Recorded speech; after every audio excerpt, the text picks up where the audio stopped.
algo está cambiando, solamente por el hecho de que esté aquí hablándoles. El año pasado dije exactamente lo mismo cuando en noviembre me invitaron los nucleares a su congreso anual. Ahora estoy con los petroleros y luego no sé dónde terminaré. Pero bueno, les agradezco que tantos años, y yo soy segunda generación, mi maestro comenzó en el año 74 con lo mismo que les voy a mostrar. Eso es para que vean que hace mucho tiempo que en la Argentina venimos trabajando en estas cuestiones y a su vez somos el reflejo de una larga tradición de los Estados Unidos de Norteamérica, que desde la década del 30 viene con estas cuestiones. A ver, ¿por qué se insiste tanto con el cambio climático? ¿Sí? El foro del año pasado me decían que la mayoría de los que estaban en ese foro eran negacionistas. Supongo que buena parte de este foro también sea negacionista. ¿Por qué la COP21? ¿Por qué 21 convenciones mundiales sobre cambio climático? ¿Por qué hablar de arquitectura sustentable? ¿Qué tenemos que ver los arquitectos en todo esto? Acá la tenés, Jorge. Ah, ahí la tengo. Entonces, ¿hay algún problema? ¿Está sucediendo algo? Para que yo esté acá con ustedes. ¿Están sorprendidos? Ustedes están sorprendidos de que este tema esté en el evento, yo estoy sorprendido de estar hablándoles. La primera pregunta es, ¿cómo combatir el cambio climático? Y como vienen las cosas, desde mi punto de vista ya pasó esa etapa ya es una etapa superada. Ahora lo único que nos queda es ver cómo nos adaptamos.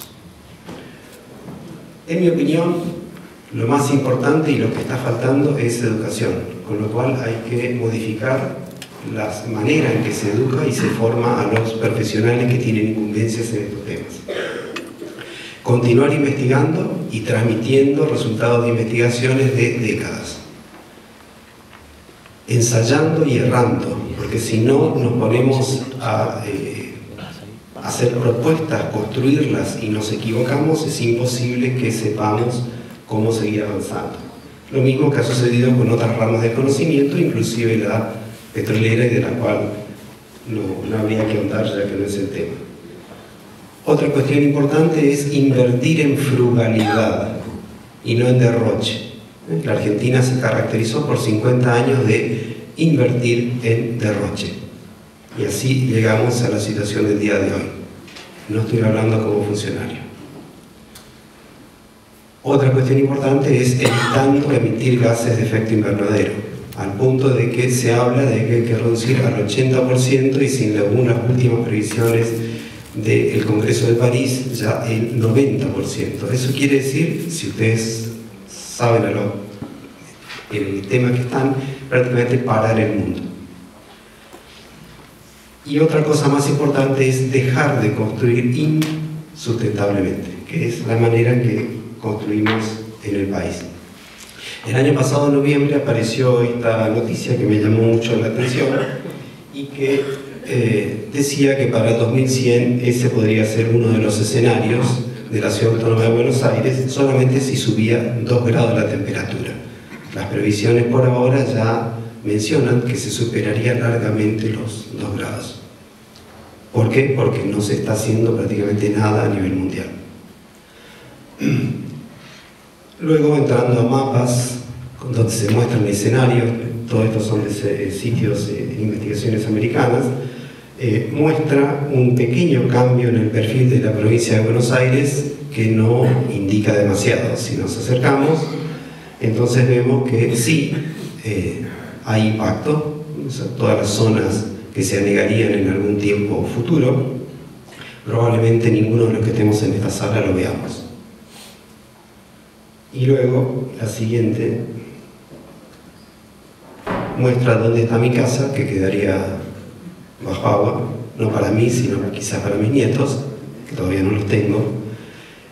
Y probablemente la autopista La Plata-Buenos Aires y la autopista Ilía sería una gran escollera o para el control de las incursiones del río de la Plata ante sudestadas.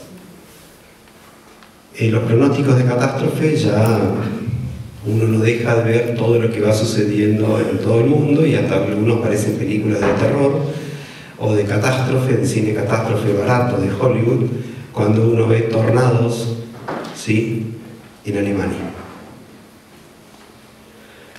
Dejemos el terror y volvamos a la cuestión concreta que nos trae. ¿Qué es la arquitectura sustentable? ¿O qué son las construcciones sustentables para atenernos a normas internacionales ISO-IRAM? Entonces aquí se abrió un cartelito del antivirus. Muchas gracias. Entonces lo que podemos ver aquí es una pequeña casita. Esa casita puede ser una casita, puede ser una ciudad, puede ser un país, o si quieren puede ser el hábitat construido para el hombre en el mundo. Y entonces, para que esto funcione, a ver cómo se marca este puntero, para que esto pueda funcionar y nos dé servicios y confort, lo que nosotros necesitamos es del territorio consumir una serie de recursos, ¿sí? Entonces somos unos voraces depredadores de estos recursos, donde lo que se tiende a tratar de utilizar ahora es las energías renovables. Lo que nos ha permitido llegar a que estemos hablando hoy con todo este nivel de desarrollo son las energías no renovables. Consumimos materiales del territorio. Hay zonas del país donde se han agotado recursos tan raros como la arena, ¿sí? Buenos Aires agotó todos los recursos de arena del Río de la Plata, de arena de buena calidad. Mi ciudad natal, Posadas, agotó la totalidad de los recursos de arena del río Paraná para poder, por refulado, construir esa costanera que tanto llama la atención. Todo eso es arena, con lo cual pueden ver que no estamos hablando de materiales raros o extraños, estamos hablando hasta de materiales bastante convencionales. Otro elemento que es cada día más escaso en buena parte del planeta, no tanto aquí en la Argentina, es el agua, y luego también se consume territorio, ¿sí? ¿Qué es lo que nosotros hacemos luego de que utilizamos para producir servicios diversos y confort? Lo tiramos al medio ambiente. Y luego este medio ambiente implica emisiones hacia la naturaleza.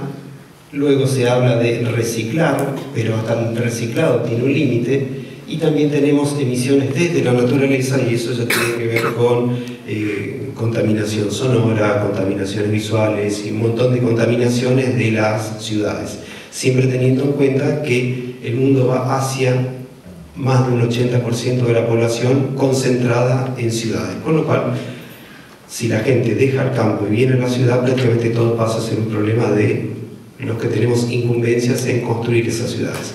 Arquitectos, ingenieros, maestros mayores de obra, dependiendo las leyes de cada país.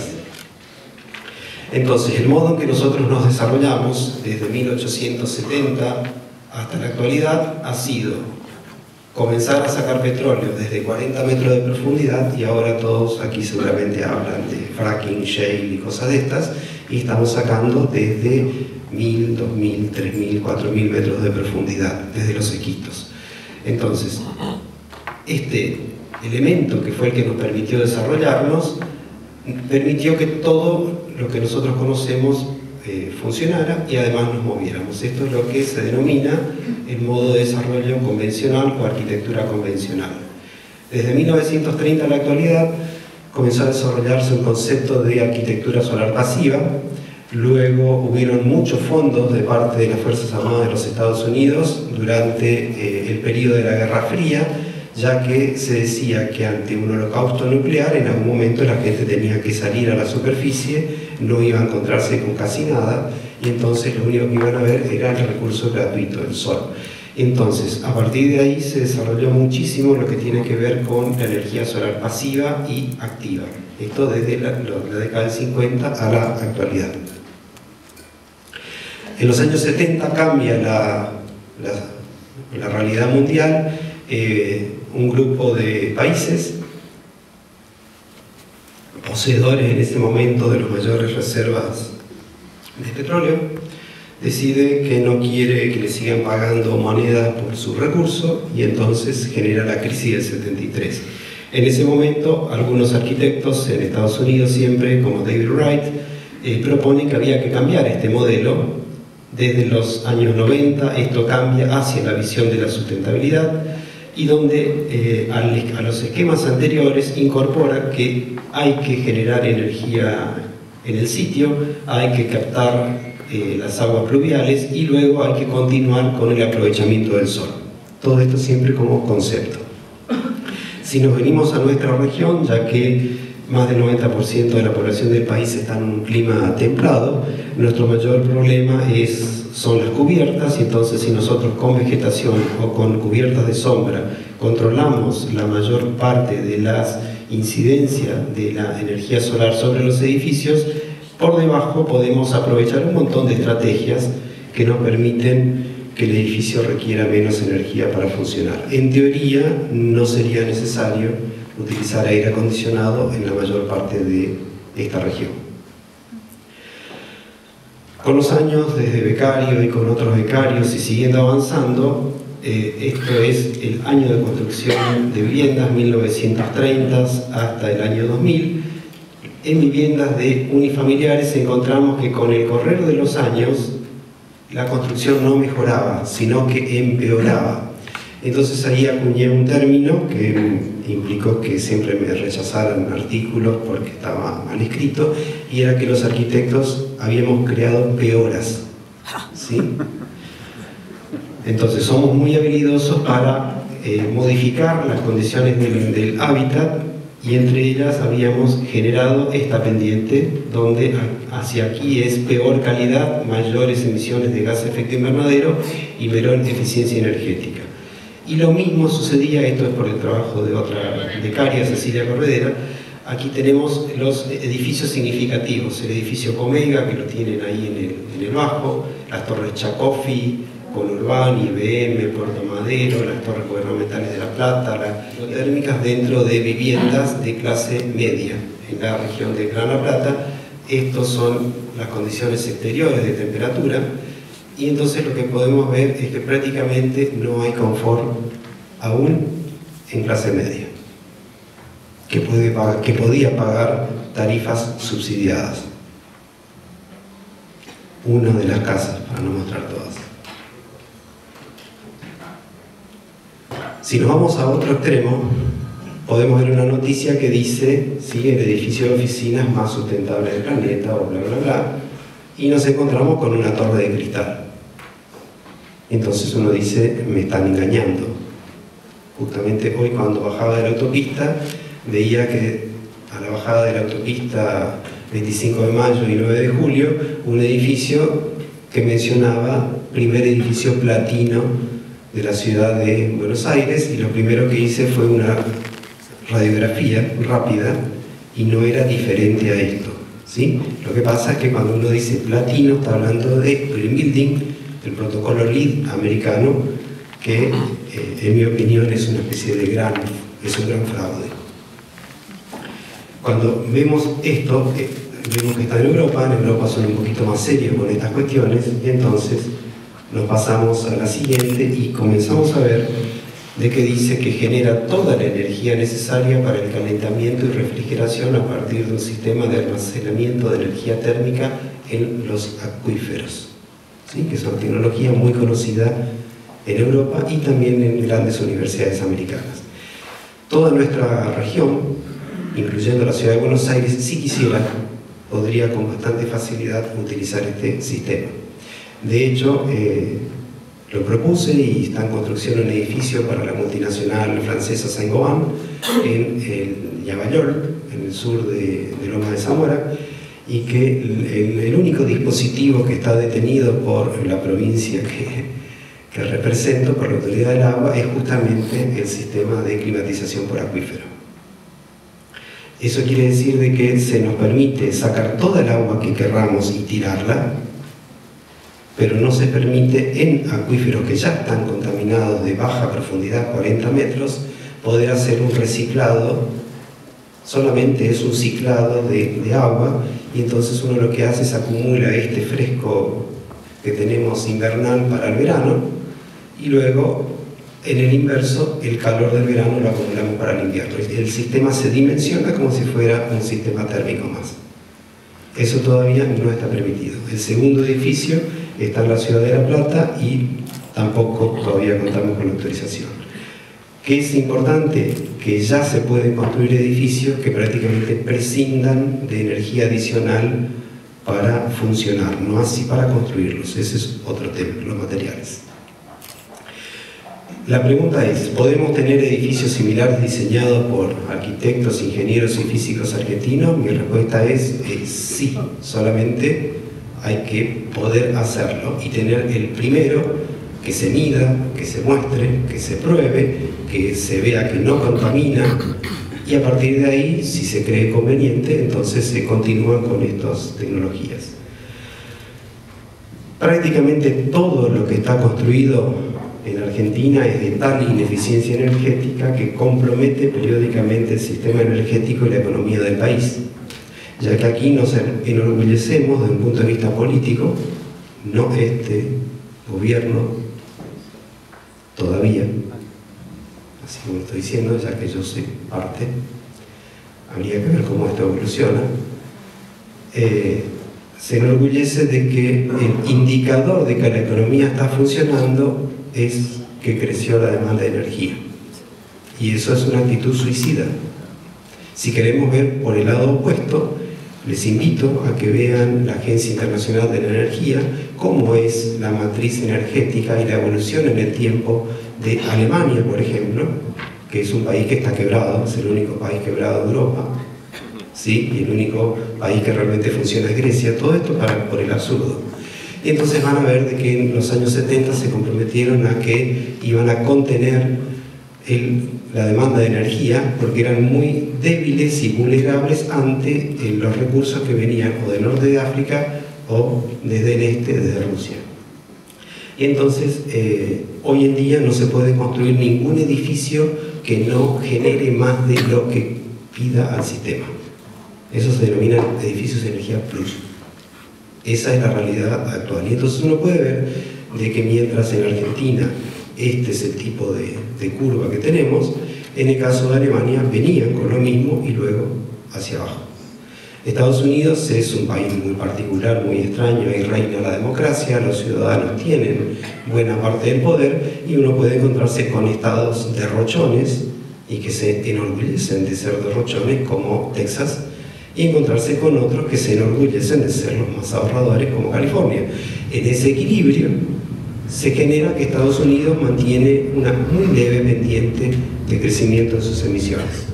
Sumado a los compromisos de Obama durante sus 2 periodos de gobierno, hace que habría que ver qué sucede ahora en estas elecciones. Cuando miramos esto que se denomina el costo de abatimiento del cambio climático en cuanto a tecnologías posibles, vamos a ver que lo que está en amarillo es lo que tiene el menor costo, ¿sí? Menos 160 euros por tonelada de dióxido de carbono equivalente de emisión. Y todo esto tiene que ver con eficiencia energética. Principalmente mejoras en la aislación, y eso, por eso le doy el pie al próximo orador, que es Pablo Asqueta, que les va a hablar sobre esas cuestiones. Y también va a cerrar el panel la subsecretaria de Eficiencia Energética de la Nación, la ingeniera Heinz, que seguramente va a hablar de los programas nacionales que hay al respecto. Yo vengo de una provincia donde ni siquiera hay un referente para dialogar. En mi caso, lo que estoy haciendo es tratando de articular. Esa palabra articular es que a mí me toca ver cómo hacemos para que se empiece a poder dialogar. Y entonces hacia arriba podemos ver vehículos comerciales eficientes, iluminación, aire acondicionado, calentamiento de agua, vehículos eficientes, etanol de caña, pérdidas por stand-by, aviones eficientes, microhidroeléctrica, industrial que no emita CO2, tránsito inteligente, estamos en el cero, la energía nuclear, lo que me invitaron el año pasado, y luego a partir de acá comienza a tener balance positivo y acá podemos ver solar. Y aquí podemos ver eólica. Por eso, cuando se habla de sustentabilidad, todos rápidamente piensan en instalar molinos eólicos, campos solares, y realmente nuestro gran yacimiento potencial de ahorro está en ser eficientes. Hay autores a nivel internacional que hablan que la eficiencia media del mundo es, se me fue el nombre de la cabeza del autor, es del 3%. ¿Sí? Para poder entender por qué hemos emitido tanto, para que los seres humanos hayan cambiado el clima del planeta, tiene que ver con la baja eficiencia con la que nos hemos manejado. Cuando uno mira cosas como estas de cualquier ONG ambiental, donde dicen 10 acciones para neutralizar el calentamiento global, de todo lo que ya conocemos, yo opto por, a ver si nos salta, por la educación. Porque es lo que he detectado que falla. Nadie sabe de qué estoy hablando. Y si nadie sabe de lo que estoy hablando y no me entiende, eso quiere decir de que hay un problema de educación. No hemos establecido los conocimientos mínimos para poder dialogar. Con lo cual, la educación es la que pasa a tener el mayor valor de transformación.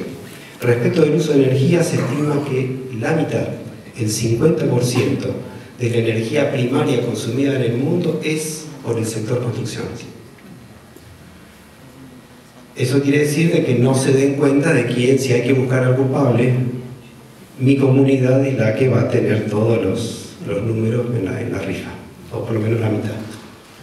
En el caso de nuestro país no tenemos datos tan certeros, pero tomando datos de lo que era su Secretaría de Energía de la Nación, podemos deducir que es el 35% de la demanda de energía. La política energética, eso ya lo dije antes, para que lo voy a repetir, y luego algunas preguntas que podemos hacernos. ¿Estamos utilizando de manera racional la energía? Los mismos congresos de ULE que se hacían en los 80 desaparecieron. ¿Sí? ¿Podemos utilizar instrumentos legales y normativos para regular la demanda? ¿Tenemos instrumentos legales y normativos? ¿Conocemos las características del hábitat construido? Cuando me encuentro con funcionarios, no voy a hablar de esta gestión, sino de la gestión anterior, siempre se decía en los eventos, la Argentina no tiene normas, la Argentina no tiene leyes. No se sabe nada de lo que pasa en Argentina. La pregunta es que nunca fueron a buscar a los becarios investigadores de CONICET y preguntarles qué sabemos sobre el tema. Es un país que normalmente no le pregunta a sus académicos qué están sabiendo sobre el tema. Y queremos centrar la orden. Y yo me río, discúlpenme que lo tome hacia la ligerita. Entiendo otra cosa, formar parte de los países desarrollados. ¿Cómo construimos hoy? Bueno, si hoy tuviéramos que calificar la totalidad de los edificios con una norma nacional que es muy liviana, porque se basa en la información fehaciente que tenemos para poder hacerla cumplir, todo lo que se construye sería nivel H. Y no importa, ahí tienen algunos valores de edificios medidos de La Plata. Provincia de Buenos Aires fue la primera que en el año 2003 tuvo una ley. Me tocó colaborar con la diputada Mirta Cure en esos años para que, en lo que era el texto de la ley, que es una cosa muy sencilla, muy simple, lo único que dice que el arquitecto es responsable de todo, ¿sí? Y que y yo asumo el desafío de que soy responsable, y que además de todo esto se exigía el cumplimiento de una serie de normas relacionadas con la calidad térmica de los edificios. Pasaron los años y recién en el año 2010 se consiguió reglamentarla. Con lo cual, al día de hoy, 135 municipios se niegan a cumplir esa ley. La ley está reglamentada, está vigente desde 2013 y reglamentada desde 2010.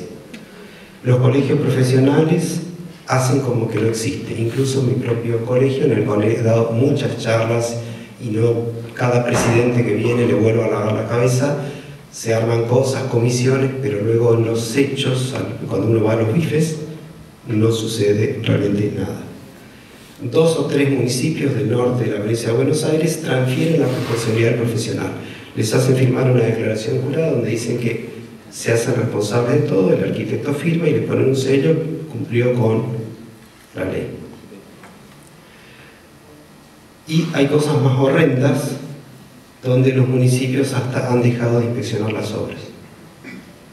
caso la ciudad de La Plata. Ha sido causa de muchas demandas y quejas, con lo cual al día de hoy las cosas van cambiando lentamente, pero desde mi percepción, todavía el Estado es un ausente consciente, porque no es que no sepa lo que está pasando, conscientemente. Con lo cual el impacto de esa ley, cero, nada. Ni bien salga acá me piden la renuncia. La Ciudad Autónoma de Buenos Aires se suma también a la sustentabilidad edilicia, y esto es otra diputada, siempre mujeres, cuidando a la madre tierra, donde se lanza a la lucha por convencer a nosotros los díscolos varones a la necesidad de que había que repetir la ley de la provincia de Buenos Aires y suma nuevas normas. O sea, las que ya estaban de la provincia de Buenos Aires, y le agrega normas nuevas. En un caso suma una norma en la que yo me opongo totalmente a que la coloquen, porque no fue pensada para lo que decía la ley, que es la de aire acondicionado, ya que soy el autor de la mayoría de todas esas normas, forman parte de mi tesis. Y entonces, lo único que termina sucediendo es que la ley 4458 del 2012, hasta el día de hoy, no se hizo el cumplimiento obligatorio. Y lo único que se derogó es algo que es totalmente risible, pero no es extraño en el país que estamos, donde todos los días nos levantamos o nos acostamos riéndonos. Por ejemplo, que alguien se levanta a las 3 de la mañana, que su nombre sea Jesús y que vea a alguien tirando millones de dólares por un muro. Díganme, ¿no es para reírse? ¿Dónde pasan estas cosas en el mundo? Acá. Fellini, un poroto. Bueno. Si nos vamos a la ciudad de Rosario, realmente me saco el sombrero ante los rosarinos, a través de un concejal del Partido Socialista que me mandaba algunos de sus textos para que yo lo mire, y se iba avanzando en el tiempo, consiguió que se apruebe la modificación de la codificación, lo incorporaron. De la municipalidad, el arquitecto González me pidió que yo vaya para darle algunos consejos, y yo lo que dije es: no pongas en riesgo tu vida y la de tu familia. No hagas la gran argentino de querer exigirla de un día para el otro, porque puede pasarte como a mí, donde yo desisto de insistir tanto cuando soy amenazado por el abogado, mano derecha del ex intendente Bruera de la ciudad de La Plata. Entonces, en ese caso, hay un momento en que uno dice: bueno, es suficiente, ya no sigo insistiendo más. Algunos de ustedes se podrán pensar, pero ¿a quién le puede molestar tanto hablar de normas y leyes? Y bueno, uno de los pocos, ¿cómo se podría decir? Uno de los propios negocios, uno de los pocos negocios que tienen tal margen de ganancia es la construcción. De hecho, cuando ustedes colocan dinero para la construcción del edificio, lo que se les ofrece a cambio es que van a recuperar, ¿sí?, no solo la totalidad del dinero, sino un 60% más. Entonces, imagínense para qué sirve eso. No digamos la palabra. Y entonces la ciudad de Rosario, con el correr de los años, arrancó primero, que era en el año 2013, para edificios mayores de 4.000 metros cuadrados. Siguió avanzando, en este momento estamos en edificios mayores de 1.000 metros cuadrados, con lo cual para el 2018 todos los edificios van a tener que cumplir. Como verán, el cumplimiento es gradual. Acá son pocos edificios, pocos arquitectos, pocos estudios, y a medida que vamos avanzando comienzan a crecer la cantidad de expedientes que ingresan, con lo cual da tiempo a que todo el sistema de gestión se adapte, porque si no, no hay quien entienda lo que hay que pedir, no hay quien corrija los planos. Esta es la etiqueta, ¿sí? Y la etiqueta no obliga a nada. La etiqueta lo único que muestra, lo mismo que en una heladera, en un electrodoméstico, es cuál es su nivel de eficiencia. Entonces, esto que debería estar, y que en el gobierno anterior la ingeniera Baragatti, que ya se jubiló, insistió tanto en que esto fuera de cumplimiento obligatorio, y se encontró con una puerta cerrada donde el que tenía que tener el poder de policía se negaba a cumplirlo. Y esto era en Argaz. Como verán, estoy tirando flores. Esto, de nuevo, lo único que va a demostrar es que todo lo que está construido es H y como a lo sumo G. Eso quiere decir de que si ustedes van a comprar una casa, un departamento, mandan a hacer un edificio, lo más importante es saber, bueno, cuánto me va a costar luego sostenerlo. Mientras la energía estaba subsidiada, esto no tenía la menor importancia. ¿A quién le importaba? ¿Y ahora? Ahora con el sinceramiento de tarifas. Y luego, una sola provincia, la misma de donde viene Rosario, que ni siquiera es su capital, crea todo un montón de leyes donde permite que los conectores fotovoltaicos y generadores eólicos se conecten directamente a red, da créditos su banco público para poder colocar paneles solares. Entonces Santa Fe pasa a ser como el gran patriota, la gran referencia en este tipo de cosas. El tema más importante, y voy a volver otra vez a la educación a medida que vaya avanzando, el problema y las potencialidades de la educación. Cuando nos ponemos a analizar legalmente la cuestión de la educación, nos encontramos que el MinSIT otorga incumbencia en la construcción del hábitat a profesionales y técnicos de la construcción como arquitectos, ingenieros civiles, eléctricos, agrónomos, y siguen otros más, y los maestros mayores de obra. El Código Civil es el que establece las responsabilidades.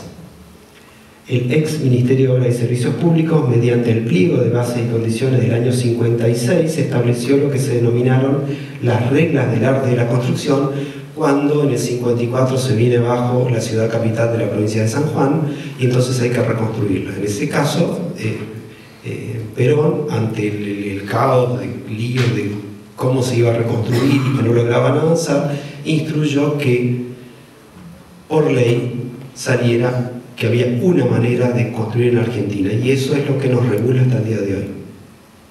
Y si hay un problema y se requieren de peritos o un accidente o cualquier cosa que tenga que ver con un edificio, entonces el juez, cuando tiene que actuar, siempre se va a referir a las reglas del arte de la construcción, que hoy en ese momento estaban bien, en el 56, hoy se requiere otra cosa.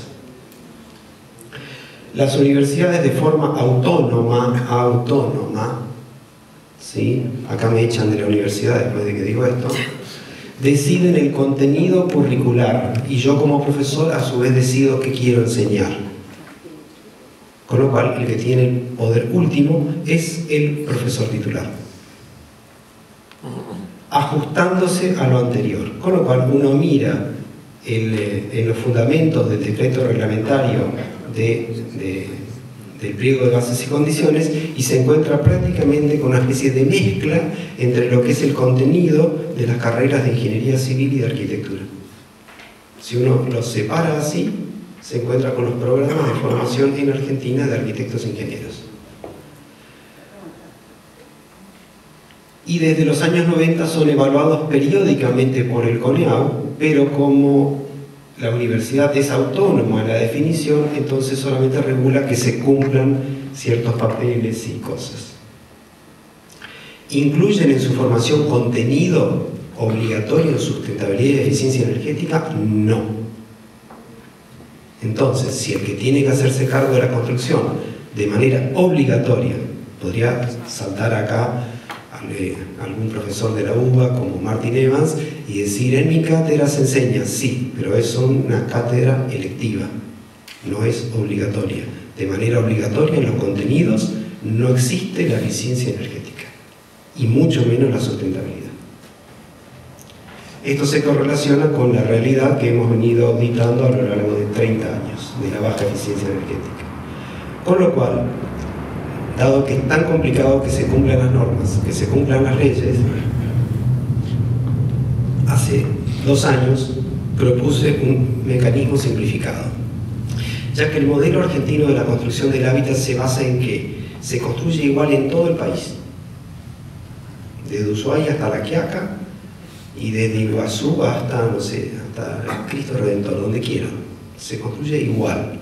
Y si quieren les puedo repetir la manera en que se construye y ustedes van a sentir que es donde miren, se construye así. Inclusive en las villas miserias que están acá en la autopista Ilía.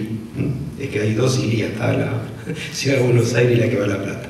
Y entonces propuso un modelo simplificado para que sea fácil de cumplir. Y ese modelo simplificado es un programa nacional de eficiencia energética para Argentina que sea igual a algo que no es una ecuación. 5 más 10 por 2 y menor FES. ¿Qué es esto? 5 centímetros de aislamiento térmico del que uno quiera en muros, equivalente, luego se especifica con qué densidad, bla, bla, bla, pero son 5 centímetros en muros, 10 centímetros en techo y doble vidriado hermético.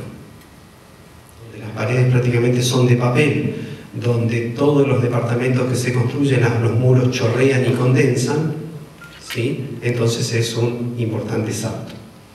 Y el lema de este programa nacional sería "sea sustentable y aísle su edificio". Con esto la sonrisa de Pablo Esqueta, el que va a hablar después, para que se ponga contento. ¿Qué haría esto? Permitiría contener, reducir automáticamente en un 60% el consumo de energía, la demanda de energía y desde ya las emisiones.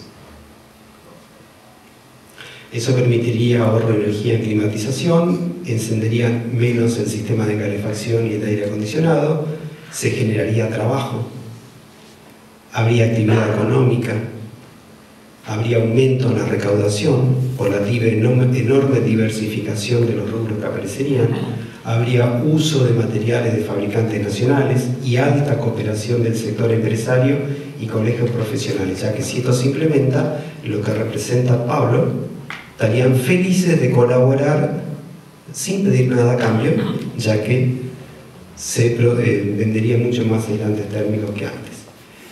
Y lo más importante, créditos de la banca nacional y privada para este tema y no para el consumo. Hoy a mí me dan para que yo viaje y emita, para que compre un auto y emita.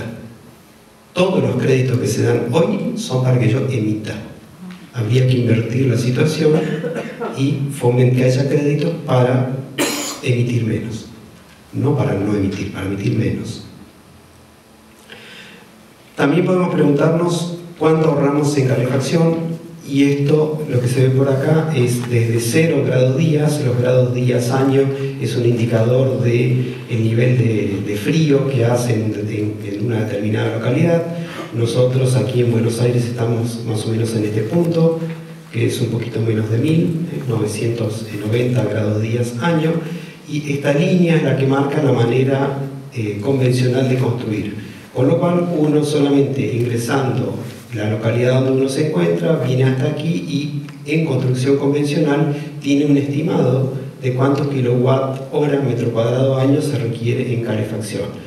Si se implementara este programa del 5 más 10 por 2, entonces uno tendría aquí la reducción potencial. A medida que nos vamos hacia el extremo sur patagónico, desde ya todo esto cambia bastante, ya que las emisiones y el consumo de energía es proporcional.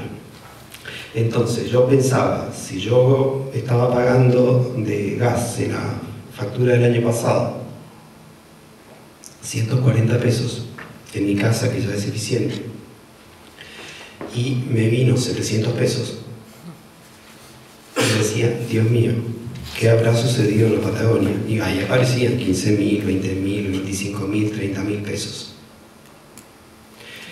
Entonces, las cosas hay quizás hacerlas progresivamente, a la Rosario, ¿sí? Y viendo los costos y beneficios. Cuando digo costos, es los costos políticos también que uno tiene que pagar. Acá hablo con una especie de sinceramiento hacia la coalición política que integra.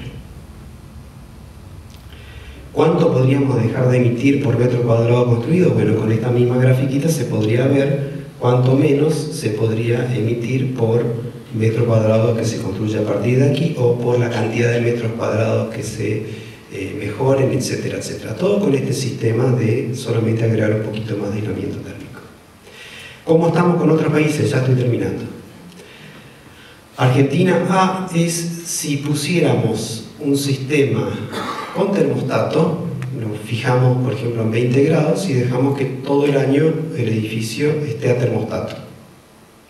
¿Sí? Este sería el valor en kilowatt hora por metro cuadrado por grado día por año que requeriría un edificio argentino, 0,32. España está en 0,231, Italia, estos son todos edificios auditados, Italia está en 0,134, Argentina D sería si se hiciera de cumplimiento obligatorio la ley de la provincia de Buenos Aires y la de la Ciudad Autónoma de Buenos Aires para todo el país. ¿Sí? Porque la norma INAM 11605 propone 3 niveles de aislación, el que se consensuó mientras yo era secretario de su comité es el nivel B, un nivel intermedio. Es muy poquito lo que pide de aislamiento térmico. Pero ya estaríamos en 0,11. Estados Unidos estamos por aquí. La Argentina de la norma INAM 11604 es esta. Francia y desde ya Alemania. Estamos en un encuentro, en un congreso. ¿Son suficientes estos encuentros? Yo creo que no. Porque fíjense la cantidad de personas a las que estoy llegando y dándole la buena nueva de esto de la construcción sustentable. Nosotros terminamos hace 15 días el primer encuentro nacional de ciudad, arquitectura y construcción sustentable, donde al principio costó arrancar, costó tener auspiciantes y cosas así. Cuando se llegó en los últimos días todos querían participar, pero así todo yo no estoy satisfecho, no alcanza. Hasta que yo no vea que se cambien los planes de estudios y que haya programas para eficiencia energética reales y concretos para el vecino de a pie, no voy a dejar de insistir. Con esto le meto presión a la ingeniera Heinz.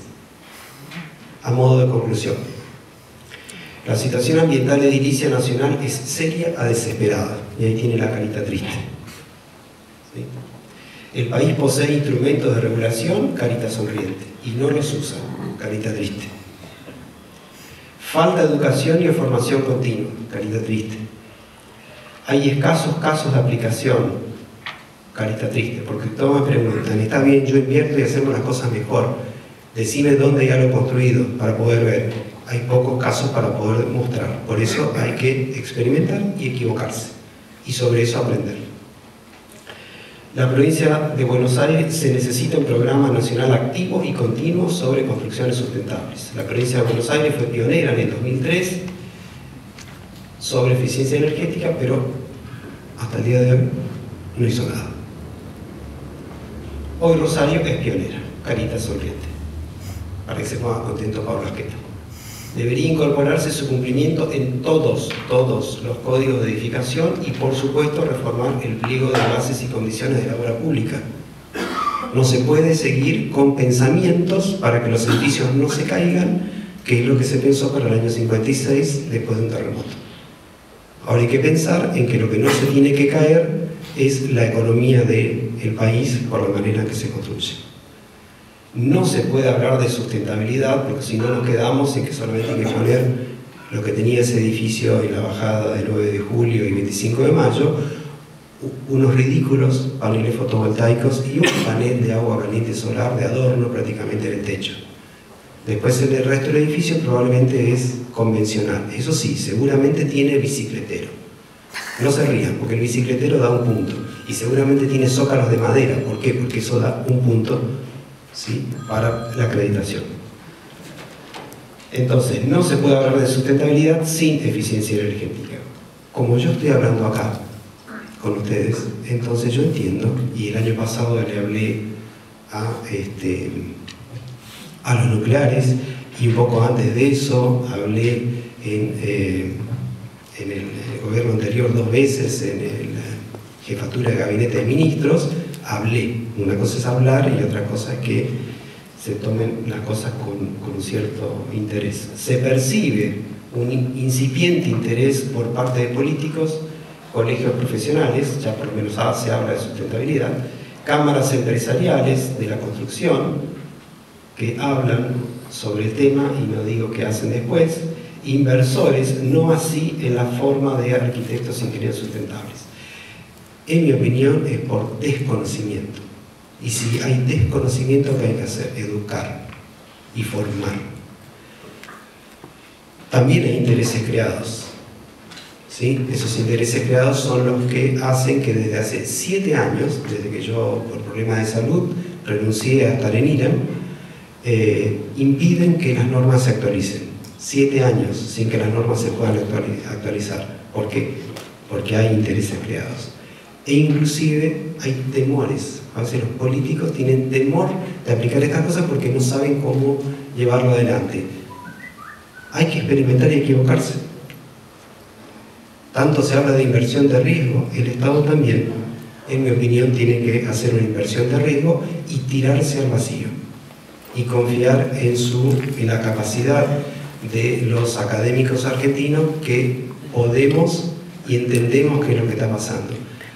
Si comienza de nuevo, como se ha hecho en el año 70 y pico, o desde el 85, yo empecé a acompañar a mi mentor al edificio de Paseo Colón, y luego en el tiempo se sigue avanzando así, no hay que preguntarle a los alemanes, a los españoles, a los americanos cómo hacen las cosas. Los que sabemos lo mal que estamos somos los académicos e investigadores argentinos, y los que podemos tener las soluciones somos nosotros. Lo único que yo pido es que confíen en nuestra capacidad. En mi opinión, gracias.